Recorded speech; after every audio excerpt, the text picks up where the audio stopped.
আমার নবীর সম্মান কেমন, আমার নবীর সূরাত কেমন, আমার নবীর শান মান কেমন, এটা জানার বিষয়। আমার নবী কেমন সুন্দর ছিল। হযরত জিবরাইল আলাইহিস সালাম বলেন, এ দুনিয়ার মানুষেরা তোমরা শুনে নাও, বিশ্বনবী মুহাম্মদুর রাসূলুল্লাহ সাল্লাল্লাহু আলাইহি ওয়াসাল্লাম কেমন সুন্দর ছিল।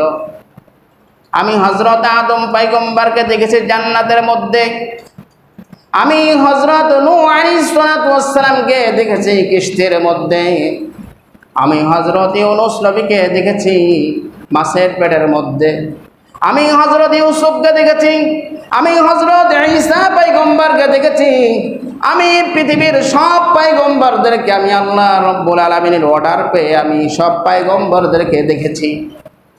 কিন্তু বিশ্ব নবী মুহাম্মদুর রাসূলুল্লাহ সাল্লাল্লাহু আলাইহি ওয়াসাল্লামের মতো এত সুন্দর চেহারা, এত সুন্দর অবয়ব গঠন দিয়ে আল্লাহ তাআলা কোনো পয়গম্বরদেরকে পাঠান নাই।